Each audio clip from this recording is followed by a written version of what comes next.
আজকে তারা রেকর্ড করুক, তাদের কল্যাণে দিনের প্রচার হয়। যতক্ষণ ওয়াজ শোনে ততক্ষণ তো গান শোনে না, কিছু তো উপকার হয়, অবশ্যই উপকার হয়।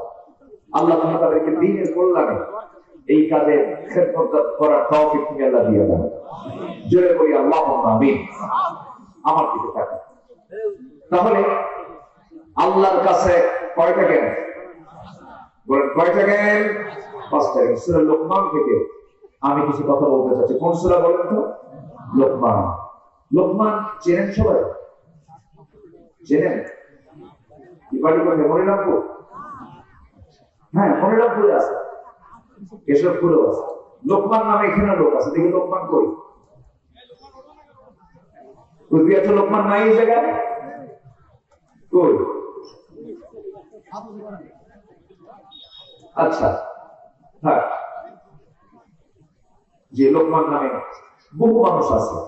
কেন? লোকমান ছিলেন আল্লাহর খুব পছন্দের একজন বান্দা, একজন আদর্শ পিতা। সুবহানাল্লাহ বলেন। একজন আদর্শ কি পিতা। লোকমান নামে লোক খুঁজে পাবে না, ইব্রাহিম নামে লোক খুঁজে পাবে, কারণ এনারা ছিলেন জাতির রাহবার, জাতির মডেল। কিন্তু ওইদিকে ফেরাউন নামটাও কিন্তু কোরআন শরীফে আছে। ফেরাউন নামে কোন লোক কি এখানে আসেন? দেখে আর করুন আছে?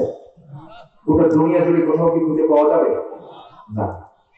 ফেরাউন পাবেন না, নমরুদও পাবেন না, হামানও পাবেন না, আবু জেহেলও পাবেন না। কারণ আবু জেহেলরা জানে আমি আবু জেহেলের দল করলেও আবু জেহেলের নামটা রাখা যাবে না।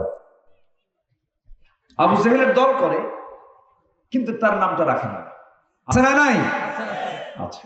লোকমান খুব দামি একজন আল্লাহর পছন্দের বান্দা ছিলেন, যিনি নবুয়ত পান নাই কিন্তু হিকমত পেয়েছেন। ওয়ালাকাদ আতাইনা লুকমানাল হিকমা, আমি লোকমানকে হিকমত দিয়েছি। হিকমত কিন্তু বিশাল পাওয়া। ওয়ামান ইউতিল হিকমাতা ফাকাদ উতিয়া খায়রান কাসীরা, যাকে হিকমত দেওয়া হয়েছে আল্লাহর পক্ষ থেকে তাকে সমস্ত কল্যাণ দেওয়া হয়েছে। জোরে বলে সুবহানাল্লাহ। এইজন্য হিকমত এটা খুব গুরুত্বপূর্ণ একটা বিষয়। এজন্য হিকমত আল্লাহর পক্ষ থেকে আসে। লোকমানকে দেওয়া হয়েছে কি বলেন? নবুয়ত না হিকমত? নবুয়ত না হিকমত?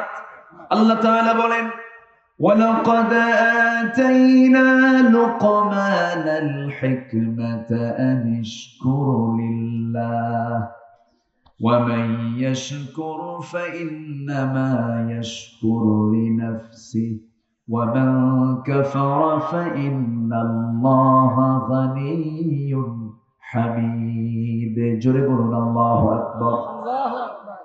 আমি লোকমানকে হিকমত শিক্ষা দিয়েছি, হিকমতের সমস্ত কিছু আমি তার মধ্যে দিয়েছি। লোকমান তার সন্তানদেরকে জীবনে বহু নসিহত দিয়েছেন। একদিন সন্তানগুলোকে ডাক দিয়ে বলছেন, বাবারা 3টা নসিহত তোমাদেরকে দিচ্ছে। নাম্বার 1 হলো পৃথিবীর শ্রেষ্ঠ খাবার খাবি, পৃথিবীর শ্রেষ্ঠ বিছানায় ঘুমাবে, শ্রেষ্ঠ প্রাসাদে বসবাস করবে। এই 3টা নসিহত শুনে সন্তানগুলো হাসে আর বলে, আব্বা তোমার মাথা ঠিক আছে নাকি? ভাতই পাই না, শ্রেষ্ঠ খাবার কেমনে খাবো? ভালো বিছানায় কেমন করে ঘুমাবো? ভালো বিছানা আমাদের কপালে জুটবে কেমনে? আমরা গরিব মানুষ। সঙ্গে সঙ্গে আবার বলছেন, আমার আব্বা শ্রেষ্ঠ প্রাসাদ পাবো কোথায়? ছোট্ট একটা কুড়ে ঘর আমাদের। লোকমান বলছেন, শোনো, শ্রেষ্ঠ খাবার বলেছে, তোমরা কখন খাবে? শ্রেষ্ঠ খাবার মানে হলো ভরা পেটে কখনো খাবে না, ক্ষুধা পেটে খাবে এবং ক্ষুধা পেটেই উঠবে। জোরে বলেন সুবহানাল্লাহ। জোরে বলেন সুবহানাল্লাহ। এগুলো হচ্ছে হিকমত। এগুলো কি হিকমত? নাম্বার 2 হলো শ্রেষ্ঠ বিছানায় ঘুমাবি। শ্রেষ্ঠ বিছানা মানে আমার সন্তানগুলো তোমরা মনে করো না দামি দামি ওই সমস্ত বিছানাগুলো, ফেরাশগুলো তোমাদের জন্য কিনতে হবে, তা নয়। ম্যাট্রেস নয়, কোনো তোশক নয়, দামি কোনো বিছানাকে আমি বোঝাই নাই। এখানে শ্রেষ্ঠ বিছানা বলতে আমি বুঝিয়েছি হলো তোমরা পরিশ্রম ছাড়া বিছানায় যাবে না, সারা দিন পরিশ্রম করবে, হাড় ভাঙ্গা পরিশ্রম করবা। হাড় ভাঙ্গা পরিশ্রমের মধ্য দিয়ে তোমার যখন বিছানা তুমি পাবে, ওই বিছানাই হবে তোমার জীবনের শ্রেষ্ঠ বিছানা। কি পরিশ্রমের শরীরে কি বিছানা লাগে? লাগে কিছু? পরিশ্রম শেষ, খালি বিছানায় যাওয়া মাত্র এমন নাক ডাকা ট্রাকের ইঞ্জিন ফেল। ঠিক কিনা? কিসের ইঞ্জিন ফেল? ট্রাকের ইঞ্জিন। আর এইদিকে প্রচুর সম্পদ, টাকা পয়সার অভাব নাই, ঘুম পায় না। ঘুমের ওষুধ কি? ঘুমের ওষুধের একটা নাম কন। আচ্ছা, কত ওষুধ আছে? আচ্ছা জি, ঘুমের ওষুধ ছাড়া ঘুম হয় না। টাকা পয়সার অভাব নাই, কিন্তু ঘুমটা দেন কে? আসতে বলবেন না, ঘুমটা দেন কে? আল্লাহ যদি কারো সুখ কেড়ে নেন, প্রাসাদে থাকলেও সুখ পাবেন না। আল্লাহ যদি কাউকে সুখ দেন, কুড়ে ঘরে থাকলেও আপনি রাজার মতো থাকবেন। জোরে বলে সুবহানাল্লাহ। কারো সম্পদ দেখে আফসোস করবেন না, সম্পদ মানুষকে সুখ দেয় না। কারো সম্পদ দেখে লোভ করবেন না, সম্পদ কাউকে সুখ দেয় না। সুখ দেওয়ার মালিক একমাত্র কেবলমাত্র তিনি কে? আসতে বলবেন না, তিনি কে? গাড়ি বাড়ি সবকিছু আছে, কিন্তু বউটা খালি কি? বউটা খালি সাইড মারে, পরকিয়া করে। শান্তি আছে? বলেন, শান্তি আছে? শান্তি নাই। আপনার সব কিছু আছে, কিন্তু বাচ্চা একটা মদ খায় আর একটা গাঁজা খায়। আছে না নাই? আছে না? সুখ আছে? সুখ নাই। এই জন্য সুখের জন্য চাইতে হবে কার কাছে? আসতে বলবেন না, কার কাছে? লোকমান তার সন্তানদেরকে কি নসিহত দিচ্ছেন দেখেন। তোমরা শ্রেষ্ঠ খাবার খাবে, মানে কি? ক্ষুধা পেটে খাবে, ক্ষুধা পেটে উঠবে। মানে কি? দিকে অসুস্থ হওয়ার লক্ষণ না সুস্থ হওয়ার লক্ষণ? সুস্থ। নাম্বার 2 হলো সেরা বিছানায় ঘুমাবে। মানে সেরা বিছানা তোমার তখনই হবে যখন তুমি কায়িক পরিশ্রম করবে, শারীরিক পরিশ্রম করে যখন বিছানায় চলে যাবে, তখন তুমি সুস্থ হয়ে যাবে, তোমার ঘুমটা সুন্দর হবে। নাম্বার 3 হলো শ্রেষ্ঠ প্রাসাদে ঘুমাবে। মানে শ্রেষ্ঠ প্রাসাদ মানে হলো মানুষের সবচাইতে বড় রাজ্য হলো হৃদয়। হৃদয় নামক রাজ্যকে জয় করে ফেলবে, তোমার প্রাসাদ হবে পৃথিবীর শ্রেষ্ঠ প্রাসাদ। যেরকম সুবহানাল্লাহ। এই নসিহতগুলো কে দিচ্ছেন? হাসতে কয়, বলেন কে দিচ্ছেন? লোকমান। সাদা মানুষ না, কিন্তু সুন্দরও না, লম্বাও না, সুশ্রীও না, দাঁতগুলো ফাঁকা, ঠোঁটটা মোটা, নিচের ঠোঁট এত মোটা, মোটার ঠেলায় নিচের দিকে গড়ে নামছে। মাথার চুল গুণা আছে না, লোহার গুণা, গুণা গুণা দিয়েছে যে বান্দে শক্ত, কি? হ্যাঁ, তার গুণার তার এইরকম শক্ত মার্কা মাথার চুল, সাইজ ছিল না। তাফসীরে আসছে সাইয়েদনা লোকমানের পায়ের গোড়ালি ছিল ফাটা। পায়ের গোড়ালি কি? ফাটা গোড়ালি কিছু আছে না? এই শীত আসার সাথে সাথে ফেটে শেষ হয়ে যায়। ওই ফাটা পা নিয়ে যদি লেপের তলে ঢুকে, লেপের কাপড় কি ঠিক থাকে? আসতে খান কেন? সকালবেলা লেপ গোছানো নিয়ে স্বামী আর বইয়ের মধ্যে লাগে গন্ডগোল। কি ফাটা পাও আমার হইছে আমার স্বামী, এরকম বলেন না? বলে ফাটা পা। লোকমান ছিলেন এরকম একটা বাহ্যিক ভাবে অসুন্দর দেখতে একজন মানুষ। সমাজে তার কোনো পরিচিতও ছিল না, কিন্তু লোকমানকে আল্লাহ তাআলা এত সুন্দর করে পছন্দ করলেন, তার নামে কোরআনে কারীমের একটা সূরার নামকরণ করলেন। জোরে বলে সুবহানাল্লাহ।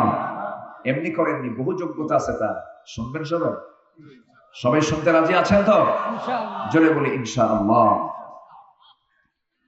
সেই সূরা লোকমান এর সর্বশেষ আয়াত হলো 34 আয়াত সম্বলিত এই সূরা। মক্কায় নাজিল হয়েছে এই সূরাটা। আল্লাহ তাআলা সর্বশেষ আয়াত যেটা দিয়েছেন, আল্লাহ বলছেন, শোনো পৃথিবীর মানুষ, 5টা বিষয়ের জ্ঞান আমি কাউকে দেই নাই। 5টা বিষয়ের জ্ঞান আমি আল্লাহ নিজে জানি। কেউ এই 5 বিষয়ের জ্ঞান জানে না।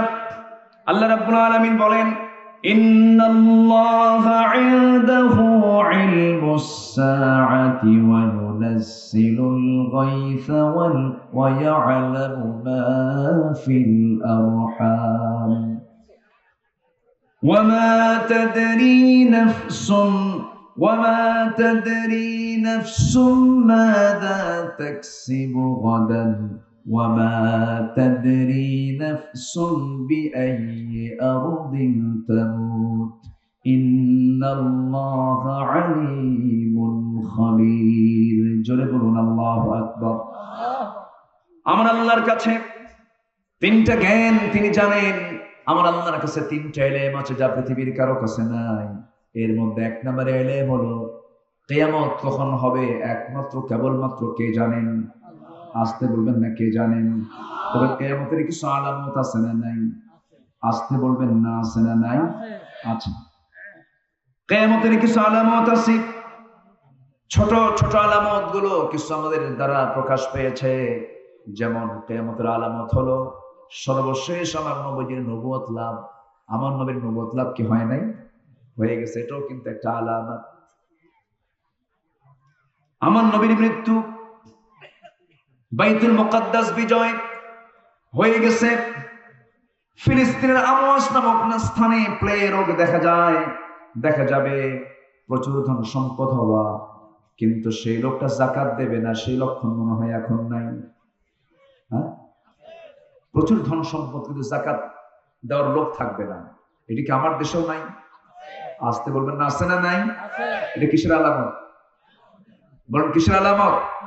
কিয়ামতের। দান করার জন্য কিছু দানবীর আছে যারা লোক দেখিয়ে দেখিয়ে দান করে। দান করার জন্য বাহবা নেওয়ার জন্য ঘোষণা দিয়ে দেয় আমি 1 লাখ দিলাম, 2 লাখ দিলাম, 3 লাখ দিলাম, কিন্তু আমার নামে একটা স্লোগান হবে। কিন্তু যাকাতের মতো ফরজ ইবাদত সে আদায় করতে চায় না। যখন দেখবেন সমাজে ধন সম্পদের পরিমাণ বেড়ে গেছে কিন্তু যাকাত দিচ্ছে না, ভাবতে হবে এটা কিসের আলামত? বলেন, আসতে বলবেন না কিসের আলামত? আরেকটা আলামত হলো নবুয়তের মিথ্যা দাবিদার।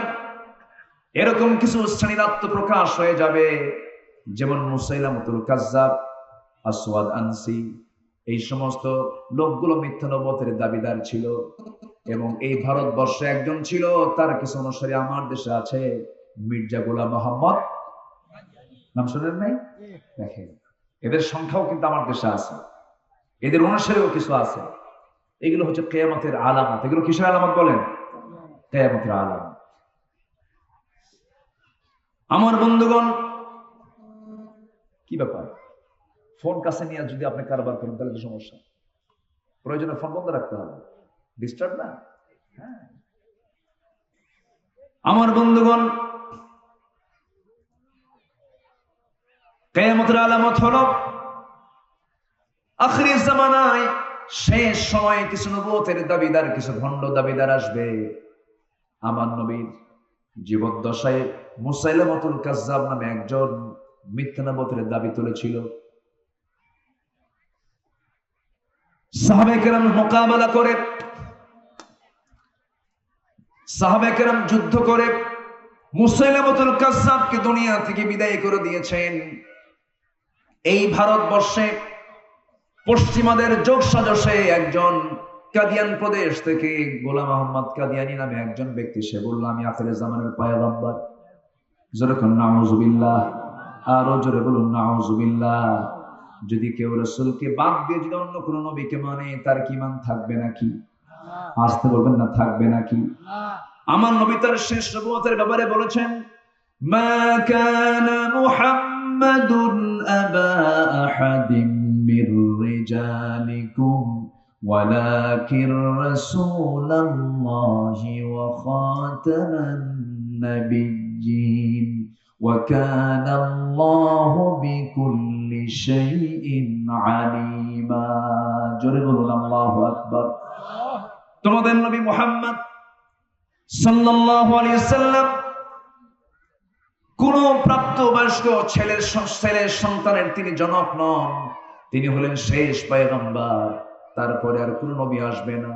রাসূল উদাহরণ দিয়ে তিনি একদিন বললেন, শোনো, একটা প্রাসাদের সকল কাজ শেষ হয়ে গেছে, শুধু একটা ইট লাগানো বাদ আছে।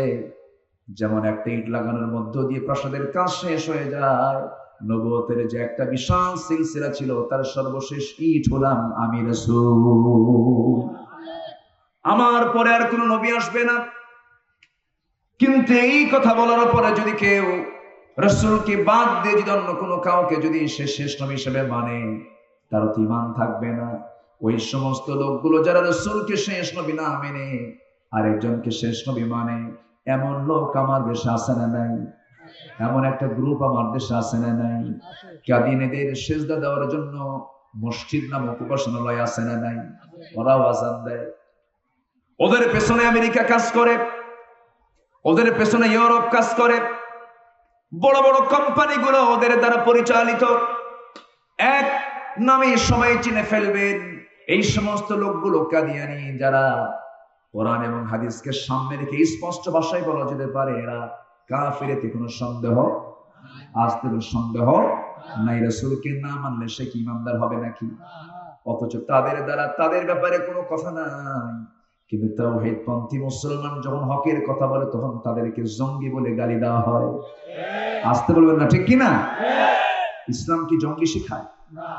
ভাইবা প্রশ্ন আসে, এমসিকিউ প্রশ্ন আসে যে জঙ্গি কোথায় উৎপন্ন হয়? নাম্বার 1 কলেজ, নাম্বার 2 মন্দির, নাম্বার 3 মসজিদ, নাম্বার 4 মাদ্রাসা। দেখছেন 4টা পয়েন্ট দিয়ে রাখছে। জঙ্গি কোথায় হয়? এখন বলেন কলেজ, মসজিদ, মন্দির না মাদ্রাসা, কোনটা হবে? বলেন কোনটা কোনটা মানুষ উত্তর দেবে বলেন? সমাজে প্রচলিত কোনটা? মাদ্রাসা। আচ্ছা, মাদ্রাসায় যদি জঙ্গি হয়, এই পর্যন্ত দেখেছেন কি কোন মাদ্রাসায় কোন আগ্নেয়াস্ত্র অথবা কোন অস্ত্র নিয়ে মাদ্রাসার ছাত্র ধরা পড়েছে এমন কোন রেকর্ড আছে? ভার্সিটিতে আসতে বলবেন না, আছে না নাই? কলেজ ভার্সিটিতে আছে না নাই? তাহলে কোথাও যদি আপনি আগুন দেখেন, কোথাও যদি আপনি ধোঁয়া উঠতে দেখেন, লক্ষণ পিছনে নিচে কি আছে? আগুন আছে। ধোঁয়া দেখলে নিচে কি থাকে? আগুন থাকে। তাহলে অস্ত্র যেখানে থাকবে সেখানে জঙ্গি জঙ্গি তৈরি হওয়ার কথা। মাদ্রাসায় তো নাই। সম্মানিত ভাইরা, আমার দেশে ঘাপটি মারা কিছু নাস্তিক, এরা ইসলামকে সহ্য তো করতে পারেই না। ইসলামকে কেমনে নির্মূল করা যায় তার ষড়যন্ত্রে তারা মাতাল হয়ে গেছে। আছে না নাই? গভর্নমেন্টকে ধন্যবাদ।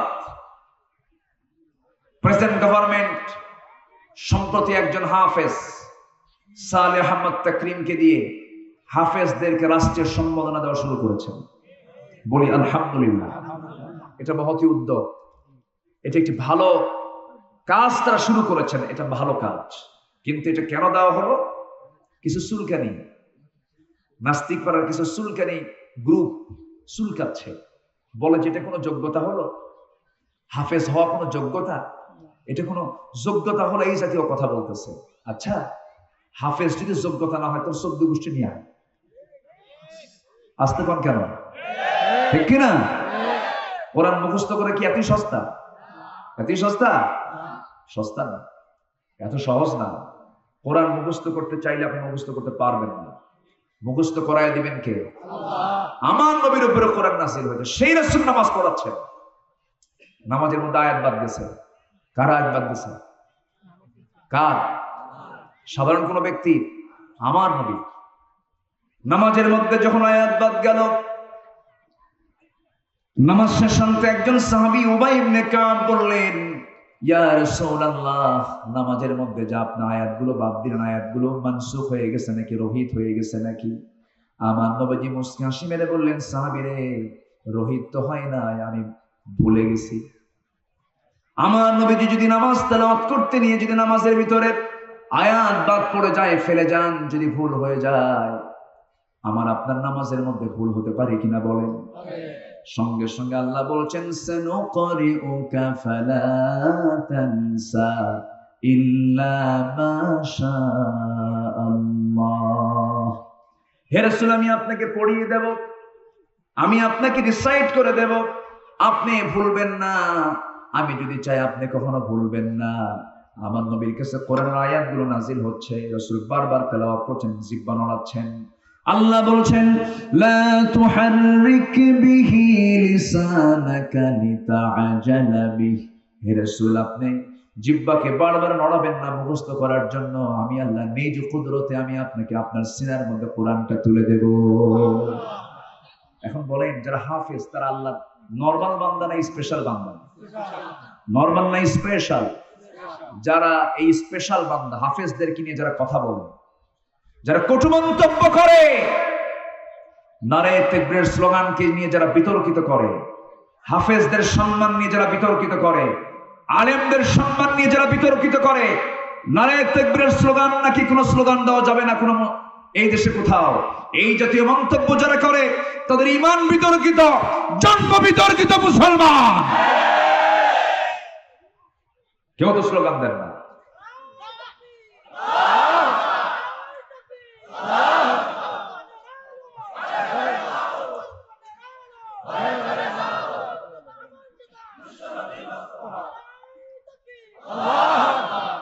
মাশাআল্লাহ, বলি আলহামদুলিল্লাহ।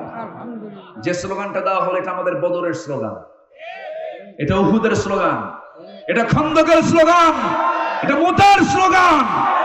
মুসলমানদের অস্ত্র একটাই, নারায়ে তাকবীর, নারায়ে তাকবীর, আরো জোরে নারায়ে তাকবীর। একটু আওয়াজ দেন তো, হাত একটু উঁচু করেন, নারায়ে তাকবীর। বলি আলহামদুলিল্লাহ। এই আওয়াজ অনেকের সহ্য হয় না, আছে আমাদের মধ্যে আছে, আছে না? এই আওয়াজ শুনলে ওদের গায়ে জ্বালা পড়া করে। যাদের এই আওয়াজ শুনলে গা জ্বালা পড়া করে ওদের জানাজা দেওয়া হবে না, যেহেতু জানাজায় আল্লাহু আকবার আছে। যাদের এই আওয়াজ শুনলে গা জ্বালা পড়া করে ওদেরকে জানাজা না দিয়া কুকুর বিড়াল সিগারের মতো বিদায় করা দরকার। আমার আর এর চাইতে বড় ভাষা নাই। আমি তাদেরকে সাবধান করে বলতে চাই, মুনাফিকি চাল চালবেন না। মুসলমান মুসলমানের মতো কথা বলবেন। ইসলামকে খাটো চোখে দেখবেন না, ইসলামকে নেগেটিভ ভাববেন না। ইসলাম দিয়ে আপনার পরিচয়, মুসলিম আপনার পরিচয়, কোরআন আপনার সংবিধান, আল্লাহ আপনার রব, রাসূল আপনার লিডার। আল্লাহু আকবার। ভোগীচুগি করেন কেন? কোন ভোগীচুগি করার কোন সুযোগ নাই। কষ্ট হচ্ছে আপনাদের? আসুন তাহলে আল্লাহর কাছে কয়টা এলেম, কয়টা বিষয় জ্ঞান? কিয়ামতের ব্যাপারে সবচেয়ে বেশি জানেন কে? কিন্তু কিছু আলামত আছে না নাই? আলামত গুলো প্রকাশ করেছেন মুহাম্মদ সাল্লাল্লাহু। 7-8টা আমি আলামতের কথা বলেছি ইতিমধ্যে, মনে আছে তো আপনাদের?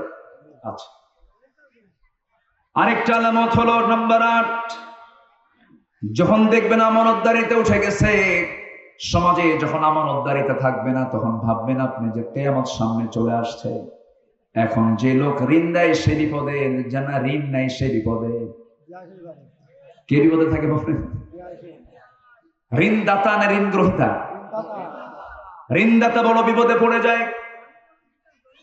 যে ঋণ দিল সে বড় বিপদে পড়ে গেছে। আপনি টাকা পাবেন যার কাছে, তার কাছে গেছেন, ভাই টাকাটা দেন, অমুক দিন আসো।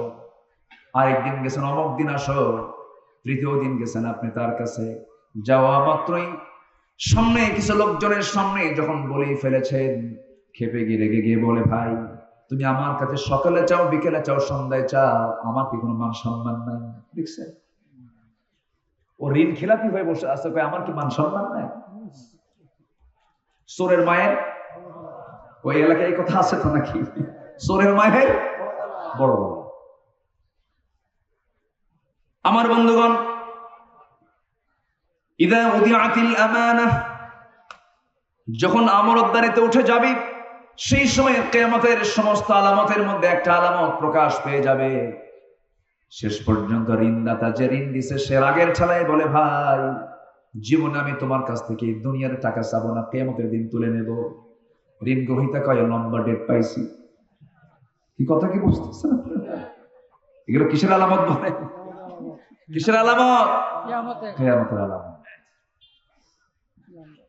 নাম্বার 9 হলো সহিহ যে ইলম, সেই ইলমগুলো উঠিয়ে নেওয়া হবে। অজ্ঞতা বিস্তার লাভ করবে, আজকের সমাজে দেখবেন 27 ইঞ্চি, 28 ইঞ্চি, 29 ইঞ্চি বক্তাও আছে না নাই? তার যোগ্যতা হলো 27 ইঞ্চি, কোনো পড়াশোনা নাই। ছোট্ট বাচ্চা, এলেম নাই, কালাম নাই, সেই বাচ্চাগুলো এসে মঞ্চে হাত ঢাক মারতেছে, চিল্লা চিল্লি করতেছে, আয়াত নাই, হাদিস নাই। যখন সমাজে মূর্খগুলো জ্ঞান দেওয়া শিখবে, তখন ভাববেন কিয়ামতের আলামত শুরু হয়ে গেছে। কথা কি বুঝতেছেন আপনারা? 2 ঘন্টা বক্তৃতা, বক্তা এমন সুর দিল, ওই যে সুর ধরছে না হামাদু থেকে, শেষ পর্যন্ত সুর আর ছাড়ে না। সুরের ঠেলায় বক্তা নিজেও কান্দে, শ্রোতাও কান্দে। ওয়াজের শেষে যখন বলা হলো বুঝলা কি, কানলাম তো ঠিকই, বুঝি নাই কিছু। আছে না নাই? আসতে বলবেন না, আছে না নাই?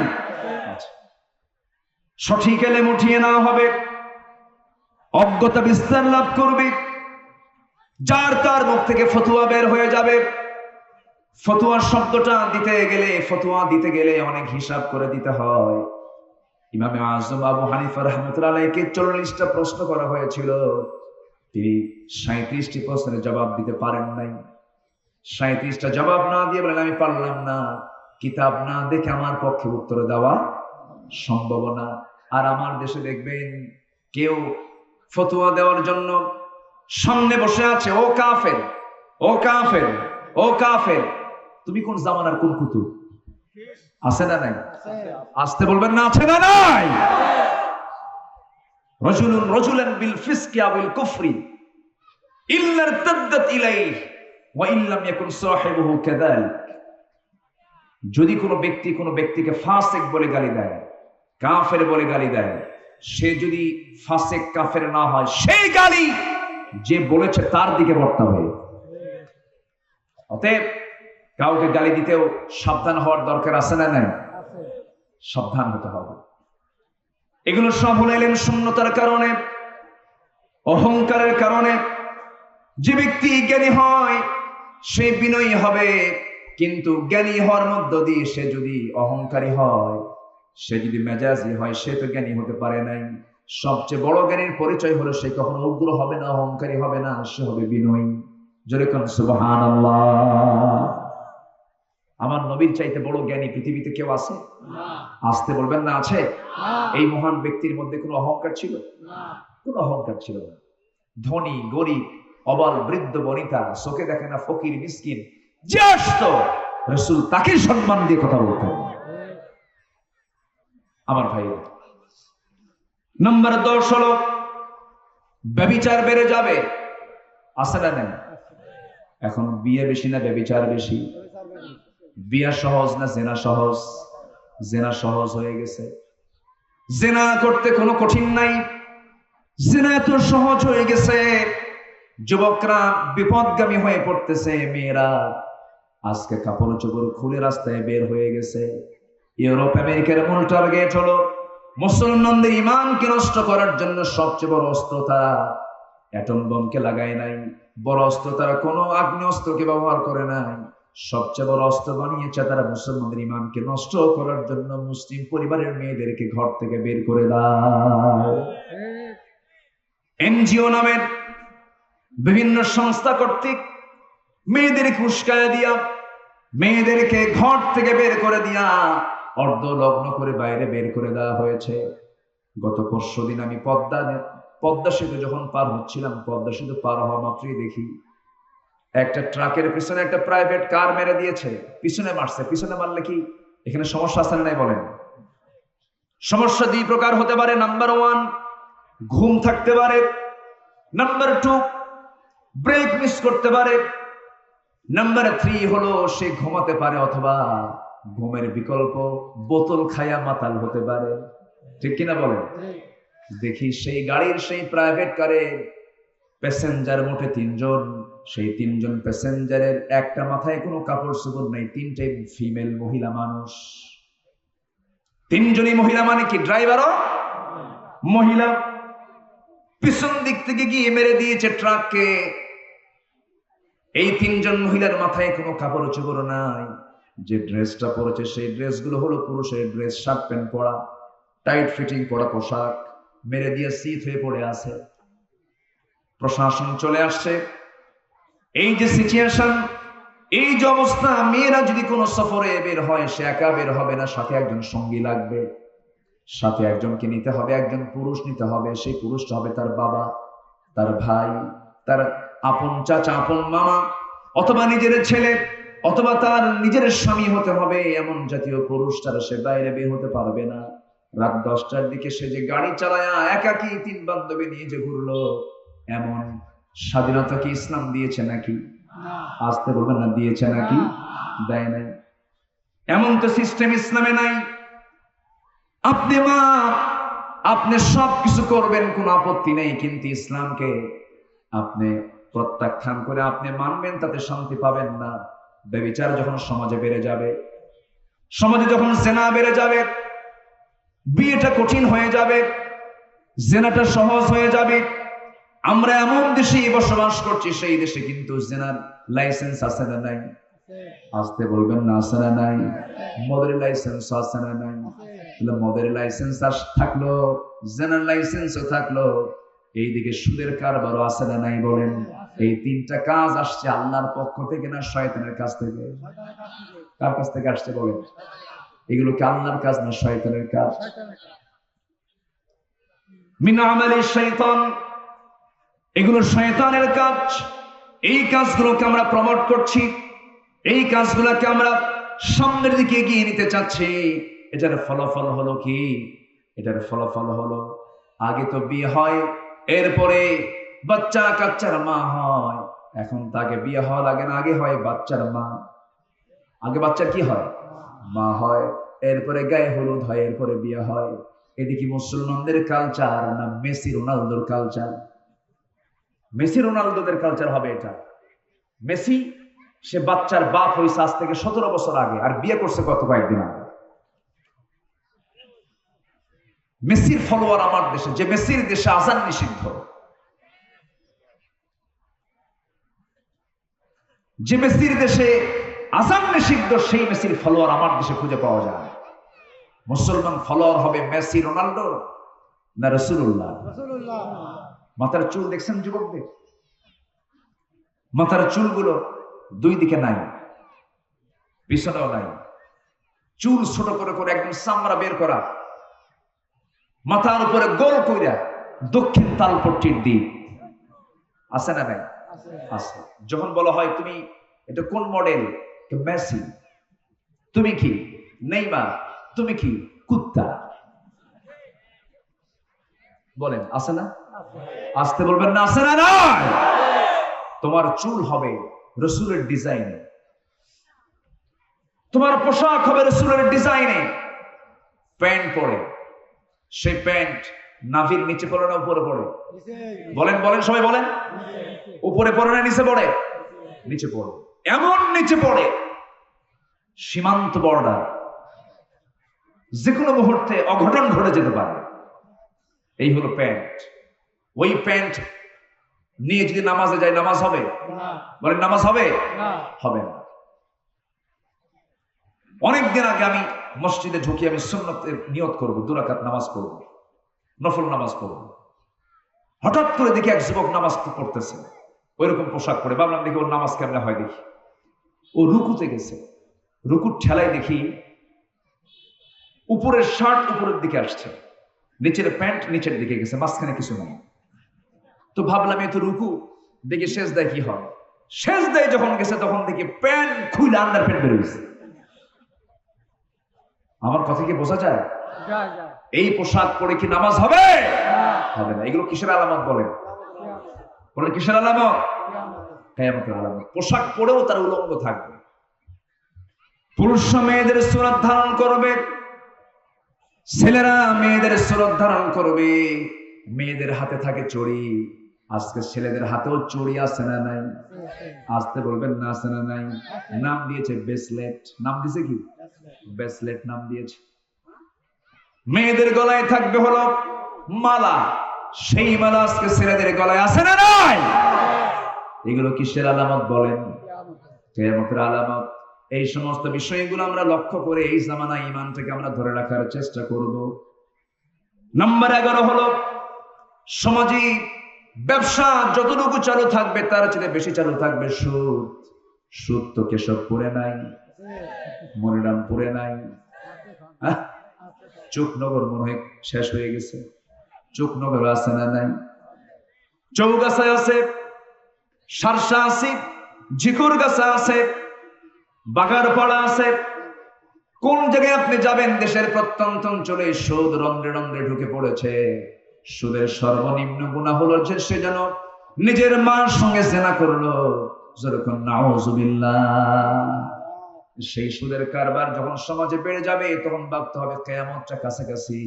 এই জন্য আমরা সুদের কাছে যাব না। জোরে বলি ইনশাআল্লাহ, আরো জোরে বলি ইনশাআল্লাহ। জ্বলন্ত আগুন হাতের তালুতে রাখা যতটুকু না কষ্টকর হবে তার চেয়ে বেশি কষ্ট হবে শেষ জামানায় ঈমানটাকে টিকে রাখা। ঈমানটাকে টিকে রাখার চেষ্টা করতে হবে। পরিবারকে জাহান্নাম থেকে বাঁচানোর জন্য চেষ্টা করতে হবে। ও আনফুসাকুম ওয়া আহলিকুম নার। নিজে বাঁচো, তোমার পরিবারকে বাঁচাও, জাহান্নাম থেকে বাঁচাও। পরিবারকে জাহান্নাম থেকে তোমার রক্ষা করতে হবে। আপনারা কি কষ্ট পাচ্ছেন নাকি? আজান একটু আমার কানে আসছে আওয়াজ। আজান হচ্ছে না? হোক, আজান হোক, সমস্যা নেই। আমি এমন হুজুর না যে হুজুরের ওয়াজ শুনতে আসছেন যে সে নামাজ পড়ে না। নামাজ পড়বো। আমার দেশে কিন্তু এরকম দরবারও আছে, নামাজ লাগে না। আছে কিন্তু, আছে না? আছে। নামাজও লাগে না, গোসলও লাগে না। নামাজও লাগে না, গোসলও লাগে না। পানির তলে মোমবাতি, বাবা বাতাসে নেভে না। বাবার নামে হালকা দিলে ওযু গোসল লাগে না। যেরকম নাউজুবিল্লাহ। একটা লোক উঠবেন না। এই মাহফিলে যারা বসেছেন তারা সব কার মেহমান হয়ে বসেছেন? বলেন, কার মেহমান হয়ে বসেছেন? এই মেহমানদারি কে করছেন? আল্লাহ করছেন। আপনি আল্লাহর মেহমান। আপনি যদি আল্লাহর মেহমান হয়ে থাকেন, কোরআন শুনতে আসেন, কোরআন শোনা মানে কার মেহমান হওয়া? আল্লাহর মেহমান হওয়া। তো এই মেহমান হতে গেলে অবশ্যই এখানে মেহমান হতে হবে কোন মানের? লাস্ট কাতারের না ফার্স্ট কাতারের? ফার্স্ট কাতারের মেহমান। আমরা কেউ মাহফিলের মোনাজাত না হওয়া পর্যন্ত আমরা উঠবো না। সিদ্ধান্ত কি নেওয়া যায়? এটা জোরে বলি ইনশাআল্লাহ। কেউ যেন না যান, আমি এটা কামনা করব। একটা লোক উঠবেন। আমি বিশ্বাস করি কেশবপুরের মানুষ শান্ত। আমি এসেছি এর আগে বহু। সবাই থাকবেন। আল্লাহর কাছে কয়টা জ্ঞান আছে? চলতেছে কয় নাম্বার? চলতেছে কয় নাম্বার? কিয়ামতের জ্ঞান কার জানা? কিয়ামতের আলামত গুলো হচ্ছে, আমি এ পর্যন্ত বলেছি হলো 11টা। কয়টা বলছি? 11টা। অনেক লম্বা কথা আছে। প্রয়োজন আজকে নামাজ বাদ দিয়ে ওয়াজ হবে, তা হবে। হ্যাঁ, ঠিক আছে। এটাই ঈমানদারের লক্ষণ। হুজুর সব মানি, আল্লাহর নিয়ম লঙ্ঘন করবেন, খাইয়া ফালাবো, ঠিক কিনা? এটাই সঠিক। সম্মানিত ভাই, নামাজ আমরা পড়বো, কিন্তু আমি যদি এই মুহূর্তে নামাজের বিরতি দেই, মাহফিলের সৌন্দর্য থাকবে না। মাহফিল আর আমি এই পর্যায়ে নিয়ে আসতে পারবো না। এই জন্য বৃহত্তর দিক, মুক্তাজায়ে হাল অবস্থার পরিপ্রেক্ষিতে বৃহত্তর দিকটা লক্ষ্য করে আমরা নির্দিষ্ট সময়ের 10 মিনিট হোক, 20 মিনিট হোক, 25 মিনিট হোক পরে আমরা নামাজ আদায় করব ফরজ মনে করে। জোরে বলি ইনশাআল্লাহ। এখন কি আপনারা শান্ত হয়েছেন তো? আমি জানি যে নামাজ পড়ে তার মধ্যে অস্থিরতা সৃষ্টি হয়। কখন পড়বো, কখন পড়বো? আমিও পড়বো আপনাদেরকে নিয়ে। জোরে বলি ইনশাআল্লাহ। থাকেন। আমাকে চিরকুট দিচ্ছেন, আমি দেখছি, সমস্যা নাই। এটাও আমি সময় মতো কাজে লাগাবো, ঠিক আছে? তারা আপনাদের মেহমান, তাদেরকে ওয়াজ শোনাতেও হবে। কি করেন আপনারা? ঠিক আছে না? সবাইকে সন্তুষ্ট রাখতে হবে। আচ্ছা, তাহলে এ পর্যন্ত কিয়ামতের আলামত বলেছি কয়টা? বলেন, বলেন কয়টা বলেছি? বলেন। ওইদিকে আল্লাহ তাআলার ইলম কয়টা? কয়টা বিষয় জানেন তিনি? 1 নম্বর, কিয়ামত কখন হবে কে জানেন? আল্লাহ জানেন। নাম্বার 12 হলো বাদ্যযন্ত্র যখন সমাজে ছড়িয়ে পড়বে। বাদ্যযন্ত্রের পরিমাণ আজকে এখন কম না বেশি? বলেন। বিয়ে একটা পবিত্র কাজ। বিয়ে একটা কি কাজ? বিয়ে সমাজ জীবনে গুরুত্বপূর্ণ একটা ফরজ। কারো জন্য বিয়ে করা ফরজ, বিয়েটা স্বাভাবিক হলো সুন্নতের কাজ। কারো কারো জন্য এটা ফরজ হয়ে যায়। এই বিয়ের মতো একটা গুরুত্বপূর্ণ সামাজিক কাজে, ইসলামের কাজে বাদ্যযন্ত্র ছাড়া বিয়ে হয় না। আমি কি ভুল বলতেছি? ডেক্সেট নিয়ে আসে, গায়ে হলুদ দেয়। গায়ে হলুদ আপনাকে কে দিতে বলেছে? এই বিধান ভারত থেকে আমদানি হয়েছে। এই বিধান অন্য ধর্মের মানুষ থেকে এসেছে। মুসলমানদের বিয়েতে গায়ে হলুদ নাই নাই নাই, বরঞ্চ বেহায়াপনা এই জায়গায়। বিয়ের আগের দিন মেয়ে পক্ষ ছেলে পক্ষের বাড়িতে আসে, এসে বিয়ের গালে একটা সিমটি কাটে। আছে না? এই কন আছে না? এগুলো আছে না?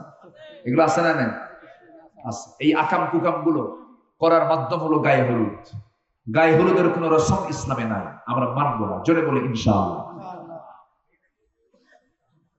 দেবর ভাবিকে কোলে তুলে নেবে, এটা কোথায় পেয়েছেন আপনি? দেবর নতুন ভাবিকে কোলে তুলবেন, এটা কোথায় আছে? এগুলো, এই সমস্ত নোংরামি মুসলিম সমাজে আমাদের চালু রাখতে দেওয়া যাবে যাবে না। কোন বাদ্যযন্ত্র ইসলামে নাই। বাদ্যযন্ত্র যদি ইসলামে থাকতো, মসজিদে বাদ্যযন্ত্র থাকতো। মসজিদে কোনো বাদ্যযন্ত্র আছে? আসতে বলবেন না আছে? যে কাজ মসজিদে এলাও না, সেই কাজ সমাজেও এলাও না, ঠিক কিনা? কিসের সংস্কৃতি এগুলো?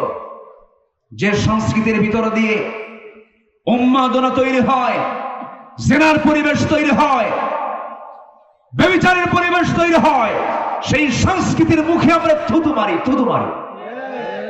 ওগুলোর দিকে আমরা যাবো না। জোরে বলি ইনশাআল্লাহ। নাম্বার 13 হলো, যখন সমাজে মদ্যপান বেড়ে যাবে। মদ্যপান আছে না নাই? মদ খেলে তাল না মাতাল? বলেন তাল না মাতাল? মাতাল। মদ খাই এক মদারও শেষ রাত্রে আসছে বাড়িতে, দরজায় নক করছে। দরজায় নক করার সঙ্গে সঙ্গে দরজা খুলে দিয়েছে। বউ তার বড় ছেলেকে সাথে নিয়ে আসছে, বলছে বাবা তুই সাথে আয়, তোর বাপ তো মদ খায়, কি যে করে আল্লাহ জানে।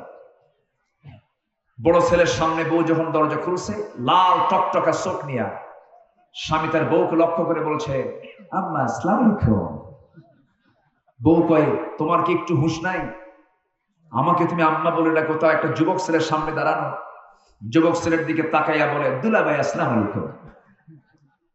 মদ খেলে সেই লোকের দ্বারা তার মেয়েও নিরাপদ থাকতে পারে না। মদ্যপান করলে পরে তার কাছে পৃথিবীর কোন নারী নিরাপত্তা পেতে পারে না। যেখানেই মদ সেখানেই জেনা, যেখানেই জেনা সেখানেই খুনের কারবার। এগুলো যখন সমাজে বেড়ে যাবে, ভাবতে হবে কি? বলেন কি? কিয়ামত। যখন ছাগলের রাখালরা সুউচ্চ অট্টালিকা নির্মাণ করবে, সমাজের নিরীহ মানুষের টাকা পয়সা মেরে খায়া যারা অট্টালিকা বানাবে, তখন ভাবতে হবে যে কিয়ামত খুব কাছাকাছি। এরকম লক্ষণ এখন আছে না নাই? আসতে বলবেন না, আছে না নাই? আচ্ছা আমার বন্ধুগণ, এই সমস্ত সময় আমাদের সামনে হাজির হয়ে গেছি। এই মুহূর্তে আমাকে আপনাকে প্রস্তুতি নিতে হবে। কোন ক্রমে ঈমানটাকে নষ্ট করা যাবে না, আমানতের খেয়ানত করা যাবে না। দেখেন আমানতের খেয়ানতটা কি জিনিস। বইয়ের কাছে স্বামী হলেন আমানত, স্বামীর কাছে স্ত্রী হলেন আমানত। কিন্তু স্বামী কি করে? স্বামী তার নিজের স্ত্রীর ছবিটা সুন্দর করে উলম্ব করে তুলে মোবাইলে অর্ধলগ্ন করে তুলে নিয়ে সাজগোজ করে ফেসবুকে পোস্ট দিয়া বন্ধুদেরকে বলে দেয়, প্রিয় বন্ধুরা দেখো আমার বউটাকে আমরা সবাই মিলে জামাতের সাথে দেখি। যেরকম নাউজুবিল্লাহ। এটা কি আমানত হলো নাকি? খেয়ানত হয়ে গেল। রাষ্ট্রের কাছে জনগণ হলো আমানত। যিনি রাষ্ট্রপতি হবেন, যিনি মন্ত্রী হবেন, যিনি এমপি হবেন, যিনি চেয়ারম্যান হবেন, তার কাছে জনগণ হলো আমানত। এই আমানতের খেয়ানত করা যাবে না। বয়স্ক ভাতার টাকা মেরে খায়, বিধবা ভাতার টাকা মেরে খায়, এমন লোক তো বাংলার জমিনে নাই। আসতে বলবেন না, আছে না নাই? আছে। বিধবার ভাতার তালিকায় হলো চেয়ারম্যানের বউ 1 নম্বরে আছে। আচ্ছা চেয়ারম্যান বেঁচে থাকলে কি বিধবা হয়? হ্যাঁ, এখানে কোন চেয়ারম্যান আছেন কিনা জানি না। ও, আপনি মন খারাপ করেন না, আমি আপনাকে বলিনি তো।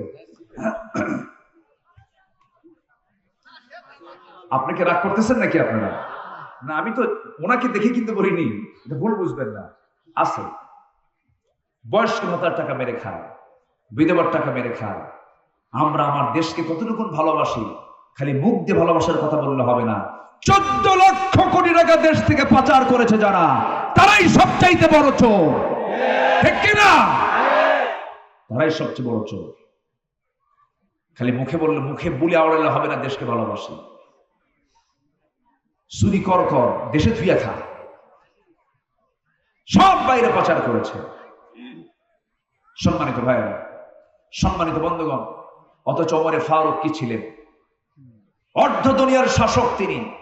রোম পারস্য তাকে থেকে থরথর করে কাঁপে।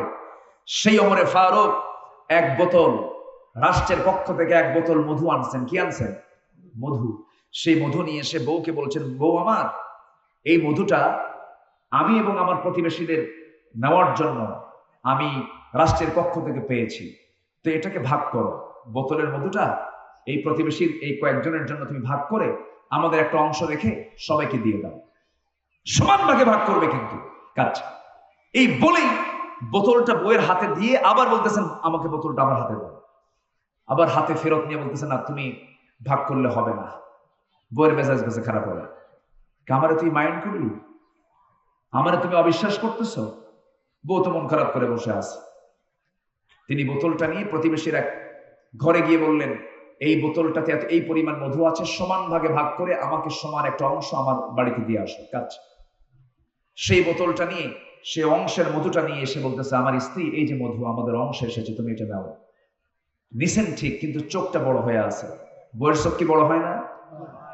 আস্তে আস্তে করে। আরে বইয়ের চোখ বড় হয় না? সংসার করতে গেলে কি স্বামীর চোখ বড় হয় না? বইয়ের চোখ বড় হয় না? না হলে আপনি সংসার করবেন কেমন? আপনি যত বড় নেতা হন, যত বড় হুজুর হন, যত বড় চেয়ারম্যান হন না কেন, বইয়ের কাছে দাম সহজে কমই পাওয়া যায়। আপনি যত বড়ই হুজুর হন না কেন, বলবে তুমি কয় নাম্বার হুজুর আমার জানা আছে, বসো। কি কথা বুঝেন? বউ তো খুব কাছের জিনিস। ওমরে ফারুক রাদিয়াল্লাহু আনহু, তিনি দেখেন তার বউয়ের চোখটা লাল টকটকে হয়ে গেছে, ক্ষেপে আছেন, অভিমান করে আছেন। ওমরে ফারুক তাকে হাত দিলেন, ঝাংটা মেরে উঠলেন, বললেন, আমিরুল মুমিনিন, মধুর বোতল আপনি এখন দিচ্ছেন কেন? আপনি তো ভাগ করে নিয়েছেন, আমি কি চুরি করতাম নাকি? আপনি আমাকে অবিশ্বাস করেন কেন?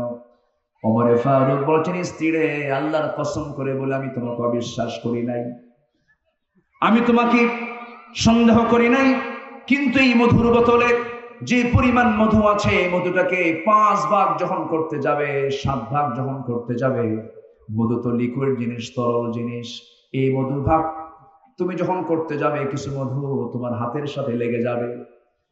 তোমার হাতের সাথে লেগে যাওয়া মধু 2 ফোঁটা হোক, 3 ফোঁটা হোক, এটা তো তুমি আর সমান ভাগে ভাগ করতে পারবে না। কিয়ামতের দিন আল্লাহ তাআলা আমাকে ওই 3 ফোঁটা মধুর যদি হিসাব চান, আমি আল্লাহর আদালতে কেমন করে জবাব দেব? জোরে বলি সুবহানাল্লাহ। জান্নাত এত সস্তা নয় ভাই।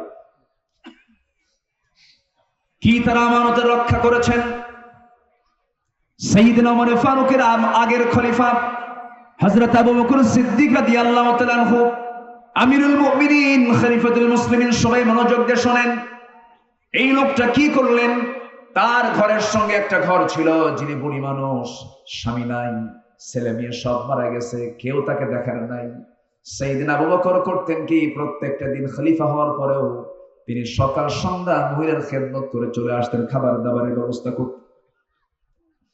ওমর ফারুক মনে মনে চিন্তা করলেন, আমি একটু খেদমত করতে যাব। খেদমতের চিন্তা নিয়ে তিনি ঘরের মধ্যে ঢুকে বলছেন, মা, বুড়িমা, কি খেদমত করতে হবে? এবার বুড়িমা বলছে, খেদমত আগের একজন যুবক করে গেছে। ওমর ফারুক মনে মনে ভাবতেছেন, কোন যুবক করে যায়? আমি তো তাকে চিনি না, আমি তাকে চিনবো কে? আমি তাকে চিনি না। পরপর 3টা দিন তাকে দেখার চেষ্টা করলেন, পারলেন না। একদিন সন্ধ্যার পর তিনি বসে আছেন আর পেতে আছেন, দেখি আজকে কোন লোকটা ঢোকার সময় টের পান নাই। যখন খেদমত করে বের হয়েছেন, সামনে ওমর ফারুক দাঁড়ায় গেছেন, কে তুমি? চেহারার দিকে তাকায় দেখেন সাইয়েদনা আবু বকর সিদ্দিক রাদিয়াল্লাহু তাআলা আনহু। আবু বকরের চেহারা দেখা মাত্র ওমর ফারুক বলছেন, আপনি এই জায়গায় কেন? আমাদের তো কিছু খেদমত করতে হবে, আপনি আমাদের জন্য কিছু কাজ দিয়ে দেন, আপনি খলিফাও হবেন, আবার এগুলো করবেন। আবু বকর বলছেন, শোনো ওমর, আমার প্রতিবেশীর হক আমাকে আদায় করতে হবে, কারণ আমার আমলনামা তুমি ওমর তোমার পিঠে যাবে না কিয়ামতের দিন। আমার বন্ধুগণ, আমার ভাইয়েরা, প্রথম খলিফার ইন্তেকাল হয়ে গেল, বুড়ি মহিলা বেঁচে আছেন, কিন্তু জানেন না ওই যুবকটা কে খেদমত করে যায়, নামটা প্রকাশ করেন নাই।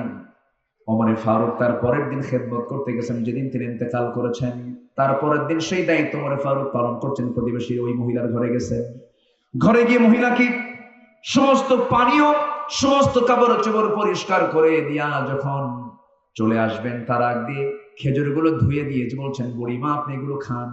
যখন বুড়িমা খেজুরগুলো হাতের মধ্যে নিয়ে যখন মুখে দিয়েছে, বিচিটা মুখের সঙ্গে লেগে গেছে। সঙ্গে সঙ্গে বুড়ি মহিলা বলছে, ও যুবক, তুমি তো মনে হয় আগের যুবক না।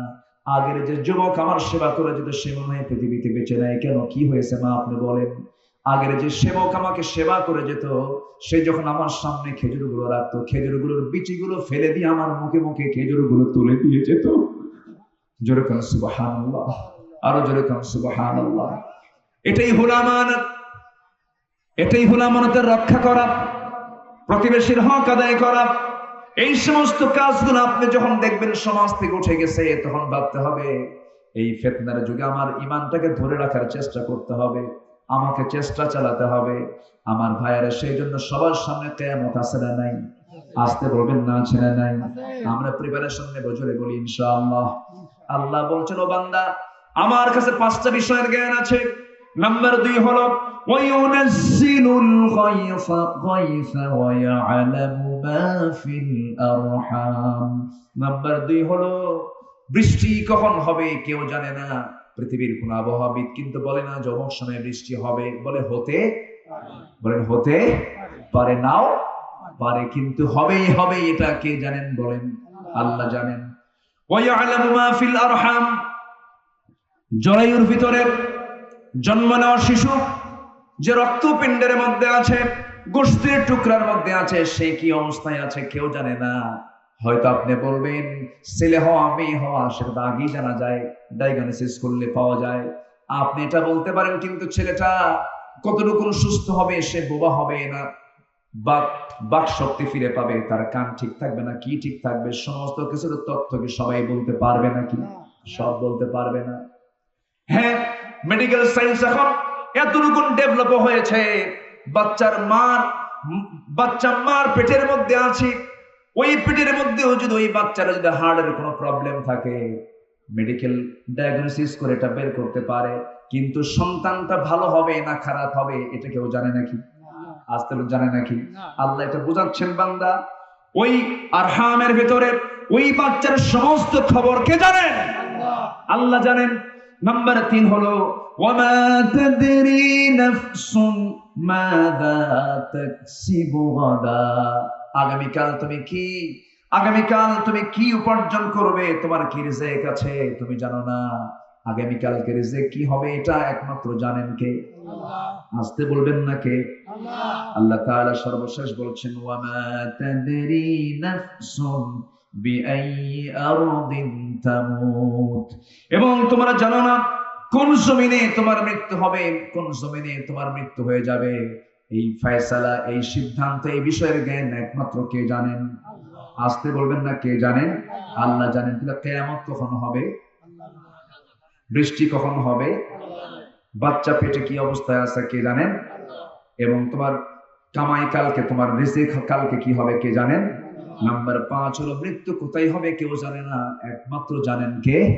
আল্লাহ তাআলা। আল্লাহ বলছেন, এই 5টা বিষয়ের জ্ঞান যেহেতু আমার আছে, অতএব তুমি আমার সামনে সঁপিয়ে দাও তোমার মস্তক, আর বলে দাও আমি তোমারই গোলাম, আমি তোমারই গোলাম, তোমার কাছে সাহায্য চাই।